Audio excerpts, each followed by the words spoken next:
Good afternoon, sports fans, and welcome back to another episode of the Trajan Temple Sportcast. I am your host, professional wrestler and Kansas City Chiefs fanatic, Christian Temple, joined alongside, as always, by my good friend, the terrible towel-twirling Trajan. How are we doing today, sir? Besides being frozen in time. How are you today? We missed the towel wave. You were lost in space for a second there. I was just doing it too fast. It was so fast. It was there. You were just frozen right there. All right, we got a great show for you today. Reviewing the final week of preseason. It's all in the books now, and all we got to look forward to now is the regular season. And boy, are we pumped for that! Gonna be a good time. We will also be looking at what we got right and what we got wrong, which I got a lot wrong in the top 10 of the NFL Top 100, and we will also be going over the cut tracker for our respective teams, the Kansas City Chiefs and Pittsburgh Steelers. But without further ado, let us go on to the final preseason game for the Pittsburgh Steelers. Trajan, I will let you take it away here. So we had a game, and I don't want to talk about it. What a way to start! What a way to start here. So, we got curb stomped. 34-9. Not a lot of, as Tomlin would say, varsity play from our players there. Dwayne Haskins, stat-wise, not a good night. 9 for 16. 108 for yardage, 1 touchdown, 1 interception. Joshua Dobbs, not much better. 6 for 11, 35 yards. I will say they put Dwayne Haskins in for the that drive where they did get a touchdown. So he did come in off the bench, drove it downfield for a touchdown. So that was kind of good. As far as yardage and rushing and everything like that, we didn't have our starters in. It was kind of a night to see what we got in that third string area, who's making the team. So rushing yards, Benny Snell, he kind of carried the load there. Not really, but carries 28 yards, 3.5 average. So pretty dismal there. Ray McLeod led the receiving. He did get a touchdown. So 4 receptions, 61 yards, 1 touchdown. So, stat-wise, I think he definitely earned the spot on the team. I'm pretty sure Claypool was just in a little bit in the first quarter. So, he had 1 catch for 18 yards, 2 targets there. So, I suppose if there's one positive to point out here too, Chris Boswell was in fact perfect tonight. So he was there. He definitely got his points on the board. Not a whole lot of points going around for the Steelers end. So not the way we wanted to play, but it is preseason. No Big Ben, no starters out there. It's kind of a different tone. I'm not going to make excuses all day, but they did have their starters in. Sam Darnold was in. This was more of their starters game for them. Absolutely, and being that Pittsburgh had already played 3 preseason games beforehand, I'm sure they already knew going in probably who was staying and who was going. Probably just a proving game for the players that were kind of on the deadline there, on the clock as it were, to see what they can really show in this last game. And unfortunately, that was not a great performance by those players that are teetering on the brink there of being cut or being saved onto the 53-man roster. But even so, final score 34-9, Carolina Panthers. Even though, like you said, there was no Big Ben.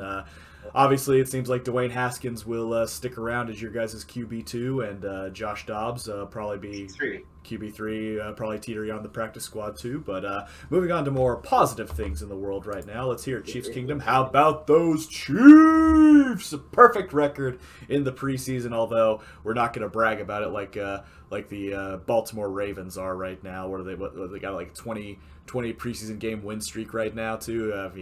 Who cares, right? So, very good. That's what you want to brag about. Go for it.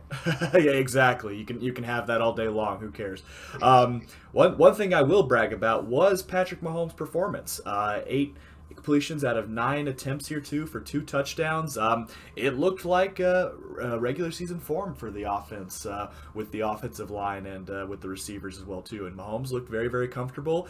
There were several times where he did roll out and created chances on his feet, which I have absolutely no problem. It's nice that he can do that without being chased every single play. I get that the offensive line is not going to, protect you 100% of the time, but at least 75% of the time, as compared to maybe 15% of the time it felt like in the Super Bowl last year. Bad news, though, Derek Gore had a great game as well. He had it doesn't say on here too, actually it was a receiving touchdown. I thought it was a rushing touchdown, but no, he had a 56-yard receiving touchdown. Unfortunately for him, that was not enough. It was announced today that he was one of the running backs that did get cut today. I was really hoping that would make a case for him too. I really liked Derek Gore, but it seems like him and Darwin Thompson are going by the wayside, and Jerick McKinnon looks like he will be the one that is going to make the team alongside Clyde Edwards-Helaire and Darrell Thompson. So I like McKinnon too. I think he's got some good upside on there too, and he has that regular season experience, being with the San Francisco 49ers beforehand. So I'm excited to see how that 3-man group looks. Yeah, no. At least for Derek Gore's sake, I mean, he got some impressive film time on there. And maybe some other team will pick him up. Or, I mean, he might get snagged by a practice squad. He very well may. And actually, I wouldn't mind if we held on to him on the practice squad because, unfortunately for Darrell Williams, he has had injury problems in the past. Clyde Edwards-Helaire, he did get injured last year too, so you never know. It only takes one play, and you're on the team again. So it's always next man up in this kind of league. Speaking of next man up, one man that I was surprised by his performance too, actually 2 men actually, is Blake Bell returning to Kansas City after being with the Dallas Cowboys the previous year, himself getting a receiving touchdown. So I wonder if that will mean he will be joining the tight end group of Travis Kelce, Noah Gray, and perhaps Joey Fortson as well. Marcus Kemp was another one. He's been a specialist for several years with Kansas City on the punt team and kickoff team. Be nice to see if maybe he'd get a crack at being one of the starting wide receivers, perhaps in place for alongside Byron Pringle and Demarcus Robinson and Mecole Hardman. But only time will tell on that. Moving on down to defense here too. A couple sacks tonight. One from Tim Ward and another one from Anthony Hitchens. And Tim Ward obviously had a great night too with another forced fumble. Armani Watts with an interception, and that makes that 2 games in a row that he's had a pick in the preseason here too. So he's making his statement heard that he's going to be back in the starting lineup for the defense, and I'd be glad to have him back for sure. I got to go back to one more thing regarding the QB situation. Shane Buechele, obviously he won fair and square the starting number 3 QB job away from Anthony Gordon, and Shane Buechele is very interesting. It seems like the first 28 minutes of a half, he's an Alex Smith. He's reliable. He doesn't make too terrible mistakes. A couple things will get away from him. But in the final 2 minutes, it seems like he is John Elway times Tom Brady times Joe Montana times Patrick Mahomes. It seems like when it's the final 2 minutes, he finds a way to get down the field and put points on the board. It's absolutely hilarious to watch him do that. I just love that you compared your 3rd-string quarterback to those 3 grades. It's crazy. It's night and day. He's serviceable in the first 28 minutes, but the 2-minute warning, he knows what to do. It's like the light bulb comes on, and he's just absolutely perfect in that environment. So, but I'm happy that he's QB3. Obviously, Chad Henne will be number 2, and who knows if Henne ends up retiring in the next couple of years and Buechele sticks around, who knows? He may be the future backup for Kansas City. So exciting news for him for sure on that front. Moving on now to the we made the list last week predicting our top 10 of the top 100. Obviously, it was announced this past Sunday night.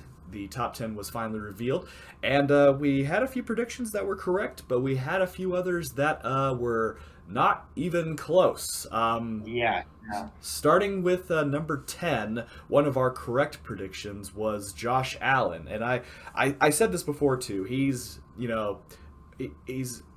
night and day better than what he was the previous year. And previous year he was actually pretty good. But this year, obviously, with 37 touchdowns, 10 interceptions, and over 4,500 yards passing, he definitely and leading the Bills back to the AFC Championship game. I mean, they have not been there in God knows how long, at least 25 years, and it doesn't lie solely because of him, but he was a huge part of that. Yeah, huge definitely. part of that. Well, I mean, he dropped from 87 to 10, so 77 spots.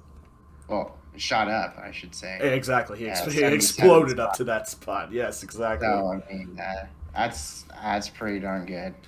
And this next player, he was my number 4 on my list. And I am going to switch cameras here, too, because I hear you have some interesting things to say about the number 9 player in the top 100 this year.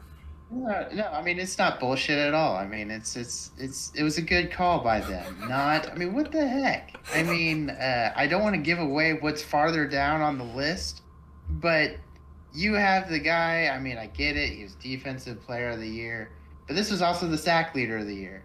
61 pressure, 51 sacks. I mean, what more does this guy have to do?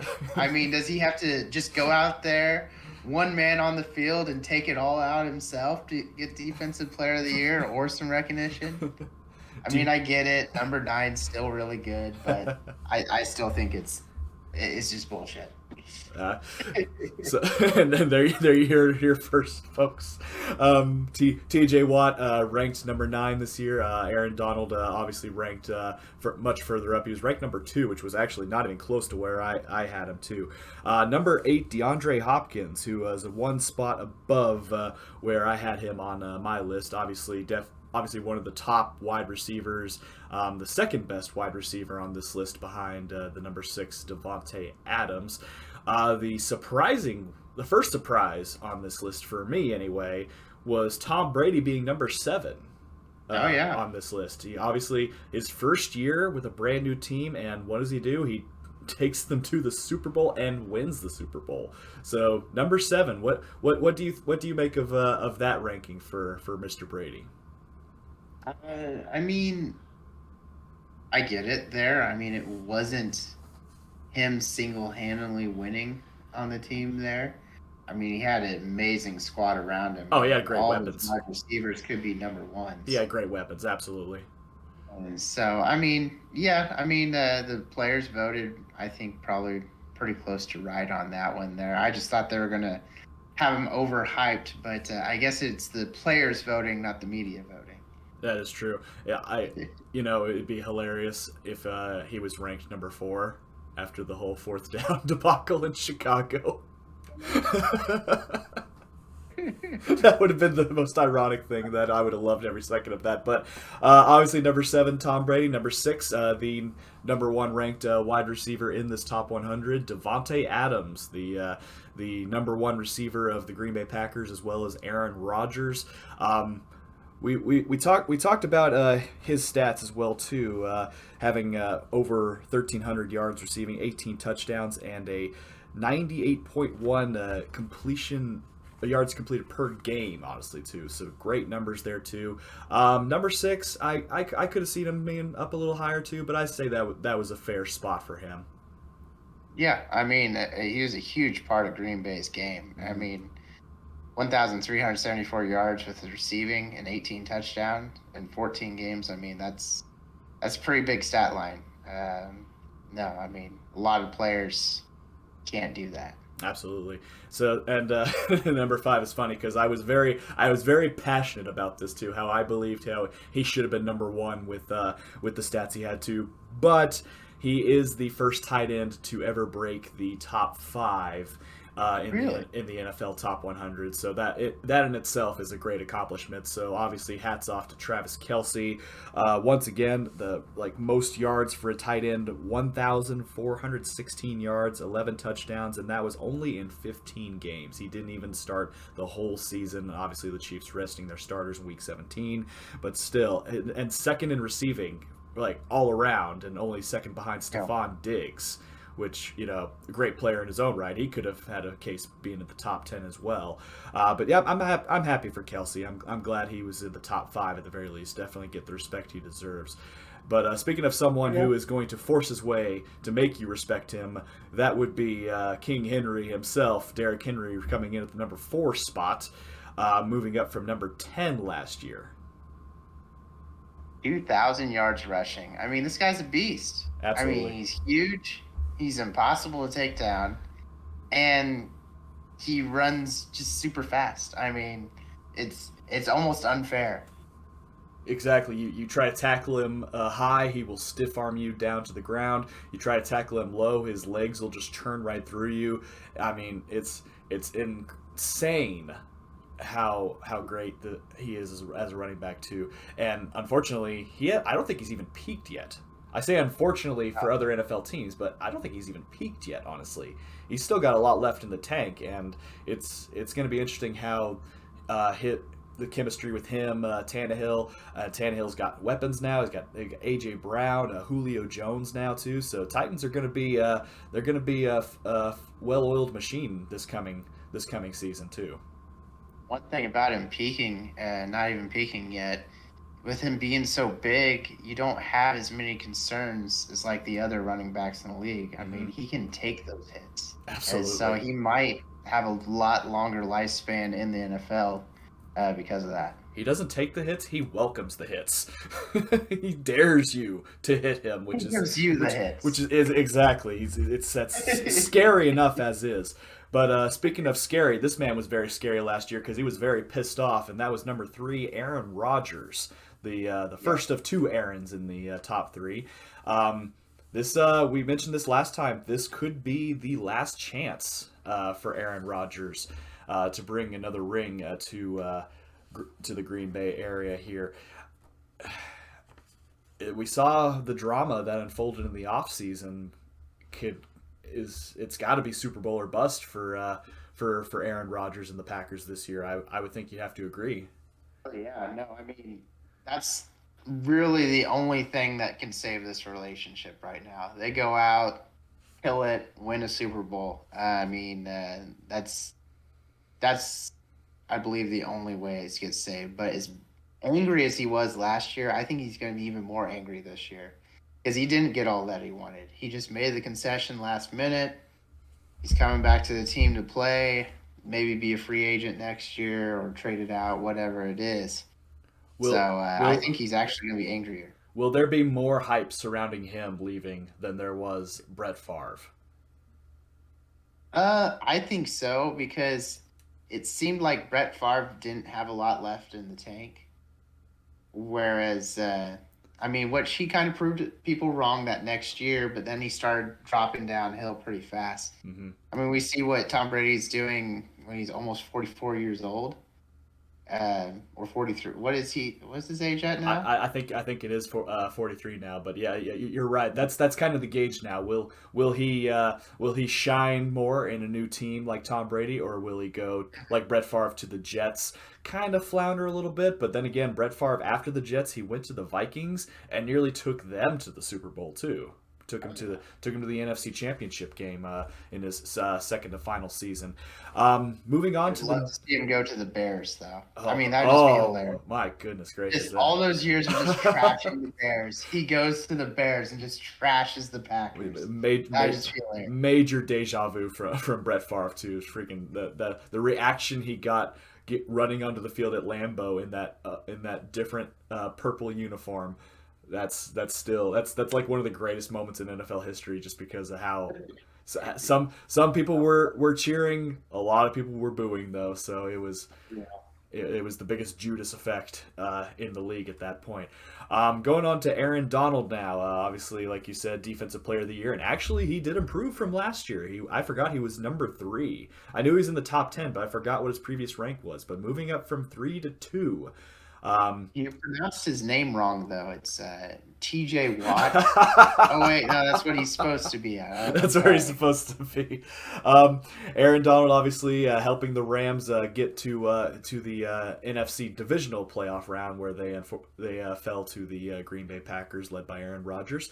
But still a good season for LA, all things considering. They go on the road against Seattle. They dominate over there in the playoffs, and then I don't think anyone picked them to be the team that would go the furthest in the playoffs as far as the NFC West is concerned. But No. that defense stepped up in a big way, and it ultimately paved the path for them to almost make it back to the NFC Championship game. And moving on to the number 1 pick, like I said, I was very surprised about this. I'm not afraid to admit it. I had him regressing this year. He was number 4 the previous year. I had him at number 7. But the number 1 of the top 100 players of 2021, number 15 for the Kansas City Chiefs, Patrick Mahomes. And you know what? And when I saw it, I was surprised. But the more I thought about it, it makes sense. He's the only Chiefs quarterback in history to lead them to back-to-back Super Bowls. He's the only Chiefs quarterback in history to lead them to 3 straight home AFC Championship games. And he just continues to impress more and more every single year. Even though they got absolutely blown out in the Super Bowl. I'm man enough to admit that. But when you go back and watch those clips of what he did to try to, by himself basically, to try to keep his team in the game, it's going to be remembered for a long time. That's going to be one of those clips like you obviously remember who won that game, but you're going to talk about those moments in that game where he was sideways to the ground, throwing sidearm and still hitting the receiver in the face even though he couldn't make the catch. Same thing, getting spun around and throwing it like he's being spun around like a million miles an hour and still throws it in pinpoint perfect accuracy to the receiver's hands. He just happened to get his knee out of bounds and couldn't maintain control. Just there's so many moments in that Super Bowl alone that if they would have won, that would be considered the greatest Super Bowl of all time just for those moments. I mean, greatest Super Bowl of all time. I will give credit where credit's due. I mean, he's a stud. I mean, I wish we had him on our team. Can you imagine the GMs that passed on him in his draft? I mean, just looking back in hindsight, like, holy crap, how did we screw up that bad? It's so funny, and I remember that Bears game a couple of years back where after he scored the touchdown, he counted with his fingers 1, 2, 3, 4, 5, 6, 7, 8, 9, 10. And I know why they did it. I know why he did it in Chicago, because that was Mitch Trubisky going above Patrick Mahomes. That's gonna haunt the memory of Bears fans for many, many years to come, because not only did that blow up in their face, but Mitch Trubisky isn't even there anymore in Chicago. I think that a lot has to go to Andy Reid, though. I mean, you can take these talented people and put them in a bad situation. I'm not going to say Bears are a terrible organization or anything like that, but I don't think they know how to develop the quarterbacks as well. Andy Reid, he just knows how to fit an offensive system with a QB, and I think that's where there's definitely talent with Mahomes, but he knows how to bring that talent out. Absolutely. And, it's funny you mentioned that, too, because they brought up the graphic when the Chiefs played the Vikings. Quarterbacks that Andy Reid coached over, and obviously he was the offensive coordinator for the Green Bay Packers during the years of Brett Favre. They brought up Donovan McNabb. They brought up Michael Vick. They skipped over... Get this, they skipped over Alex Smith. They didn't even mention him. Really? And then went straight to Patrick Mahomes. That was... disrespect. Oh, man, I clenched my fist when I saw that. It's like, are you serious? Really? No, even though Smith was was good in San Francisco. He won a few playoff games there, too. But man, oh man, yes.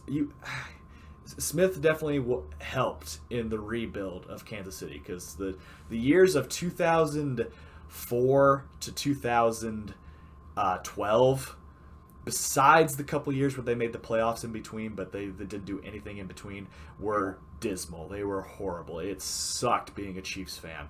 You had a quarterback carousel that involved Brady Quinn and Matt Castle and Kyle Orton. Orton, yeah. And then, I forgot about Orton. Yes, and then you bring in Alex Smith, and you bring in alongside, like you said, a great quarterback coach of Andy Reid, and it immediately you saw the difference. You saw the improvements, and that everyone will put the Super Bowl on Mahomes, but I do believe that Alex Smith started the groundwork alongside Andy Reid to get us to that championship that we waited for so long to have. Yeah, exactly. I mean, no, I mean, he brought you guys being relevant back in the NFL again. Absolutely, it feels pretty good. Speaking of relevance, here is a list of players that are no longer relevant. Obviously, teams have until this coming week to knock their roster down to 53 starters. We will start with the Pittsburgh Steelers with their cuts here too. Some names that have had some action here too, like kicker Sam Slowman. Saw some good stuff from Shakir Brown. There's some wide receivers that got an opportunity. Some wide receivers that didn't get the opportunity. A couple running backs in there too. What have you seen from some of these players that you think would be good to maybe keep them around? So, I mean, Jordan, well, they put Jordan Perry on there. He's actually Jordan Berry. But I was wondering about that. I was going to say, was there a Perry on there? I could have swore it was Barry, but I hear what you're saying. It was, in fact, Barry. But, no, I mean, he's probably the most notable one because he's been on the team for so long. Of course, we drafted a stud there. I mean, he's been doing pretty good. So, you just can't put a lot of money into a veteran punter. I mean, you got so much money going other places. Keep those rookies, keep the paycheck going out small. Antoine Brooks Jr., that one there, you thought was going to be a good one. The only thing that happened was he did get injured in the Hall of Fame game. Unfortunately, he never really recuperated. So it's kind of an easy decision to cut him because, I mean, you're not going to waste a spot on a 53-man roster. But, I mean, other ones there, not a lot of huge standouts. Sexton there, he did do some punt returns, and he did some pretty well. And so I thought he might make the team in special teams. It's a lot of those guys in the wide receiver, running back, those kind of areas, you can get on the team by being in the special teams area. But just not enough to beat out some other players. Sometimes that's your only chance to make the team is to become a specialist and help out with that department. Special teams is very important too, and sometimes that's your only chance to stick around on a team. And moving on to Kansas City, this list actually is not completely updated. As I mentioned earlier, Derek Gore and Darwin Thompson are joining this list of players that will not make the team. Anthony Gordon, I mentioned too. Shane Buechele beat him out for the third quarterback spot. Antonio Callaway, I didn't really see a whole lot from him too. Brian Witzman, he was a starter for a couple of years there too, but same thing, with this revamped offensive line, they were paying real close attention to who's staying and who's going. Only makes sense. Taco Charlton, I mean, I had high hopes for him when he came in, joined the team from Dallas here, but he's been mediocre at best too, and fortunately, I'm also sad for that reason, and also for the fact that we no longer have Taco Bell on our teams, because Blake Bell's still there, but Taco is gone, so no more Taco Bell. Will Parks picked up from Denver. He had some problems with injuries here too. This may have been his last chance to kind of prove himself that he can still go at the NFL level, but it is what it is when you're competing against Juan Thornhill, Dan Sorensen, and Honey Badger Tyrann Mathieu. That's a tough, stiff competition. to try to crack the starting roster there too. So I completely understand that he will no longer be there too. So, but those are the cuts so far. We'll switch back to the screen here too. Like I said, we are getting super close to the regular season. We are just under 2 weeks away here too. I will be actually at the home opener. The Kansas City Chiefs taking on the Cleveland Browns, September 12th at 3:25 p.m. I am super excited. I'll definitely have some footage being back at the Arrowhead parking lot and being at the game too for the show the week after that too. Trajan, who do the Steelers got starting the NFL season? We start out strong. We are starting out against the Bills. And so this was a big disappointment for us last year. We had our hopes riding high, and then we took a dive. This year, the best thing about it is we're starting out right off the bat. We're going to be a healthy team, going against a healthy team as well. So, I mean, I think that's going to go a lot for us there. It will be at Buffalo, though. So we start out at Buffalo. Our home opener is until week 2. And what better way to start out than a team that made the AFC Championship last year? If that's a great way to make a statement, I don't know what is. So, you definitely be looking forward to that one too. But we are looking forward to sharing the regular season experience with all of you. Thank you everybody so much for watching. Click like if you liked the video. Click subscribe if you really enjoyed it. Please tell all of your friends. We are super excited to continue this journey, and we hope you join us every step of the way too. So once again, this is Trajan and Temple signing off.